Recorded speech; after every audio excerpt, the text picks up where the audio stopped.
Rasulullah sallallahu alaihi wasallam was giving a talk, and then during the talk of Rasulullah sallallahu alaihi wasallam, one person started to cry. Rasulullah sallallahu alaihi wasallam said, if because of this one person, everyone would have been forgiven. Because of this one person, everyone would have been forgiven. Rasulullah sallallahu alaihi wasallam said, the reason behind that is because of him crying, such a special person, such a beloved of Allah, because he is shedding tears in the fear of Allah Jalla wa'ala, because of him, all the angels of Allah are crying. And they're making a dua. The angels of Allah are shedding tears and they're making a dua. The angels of Allah Jalla wa'ala are weeping and they're making a dua. What is the dua of the angels of Allah? The angels of Allah are saying, Oh Allah, accept the shafa'ah, intercession of who? The angels are saying, Oh Allah, for the sake of the one who is crying, forgive all those who are not crying. This is the dua. And Rasulullah sallallahu alaihi wasallam said that if all the present in this gathering, all of them would have been forgiven for the one who is shedding tears in the fear of Allah Jalla wa'ala. This is why we need to keep company of those who have riqqa in their hearts. So that is the benefit. One Sayyidina Yahya alayhi salam. We know Sayyidina Yahya alayhi salam is a prophet of Allah Jalla wa'ala. Sayyidina Yahya alayhi salam, his father's name, what is the name of Sayyidina Yahya alayhi salam's father? Does anyone remember? When I ask you basic questions about deen, you should be able to answer these. Who's Yahya alayhi salam? What's the name of his father? Zakariya alayhi salam. Once Sayyidina Yahya alayhi salam, he went missing, and Sayyidina Zakariya alayhi salam was searching for him.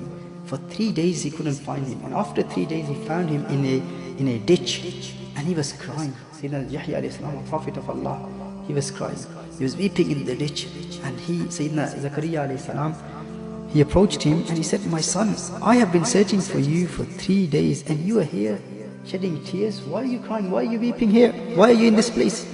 He said, Oh Father, ala nabiyina alayhi salatu wa taslim, didn't you tell me that there is a trench between Jannah and Jahannam, and only those who cry and weep in the fear of Allah are the ones who will be able to cross it to enter Jannah? This is why I've come to this ditch to think about that trench.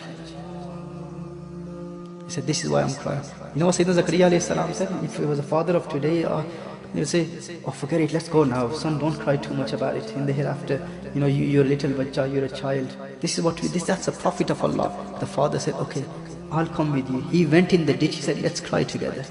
Let's weep in the fear of Allah Jalla wa'ala together. Imagine that. Sayyidina Yahya alayhi salam and Sayyidina Zakariya alayhi salam. And the hadith in Shu'abul Iman, it says that both father and son were continuously calling upon Allah Jalla wa'ala, shedding tears in the fear of Allah Jalla wa'ala. Once the Prophet sallallahu alaihi wasallam said, oh people, learn to cry, learn to weep with the fear of Allah Jalla wa'ala. That is the only thing the people of hellfire will be doing. And if you want to avoid that, then start crying in dunya, start weeping in dunya. That is what the people in hellfire will be doing. Continuously they will be shedding tears, crying, calling upon Allah. Oh Allah forgive us, oh Allah forgive us. They will have nothing else to do but to cry. And the one who sheds tears in dunya will be protected from the fire of hell. Allahu Akbar Kabira. So these are some important things about constantly reminding ourselves that Allah is watching me. Allah knows my state. And we will act upon that in this blessed month of Ramadan, inshallah. We will keep reminding ourselves everything that the moment we talk, we will be held accountable. Allah is watching me. And to create the true fear of Allah Jalla wa'ala in our hearts, inshallah.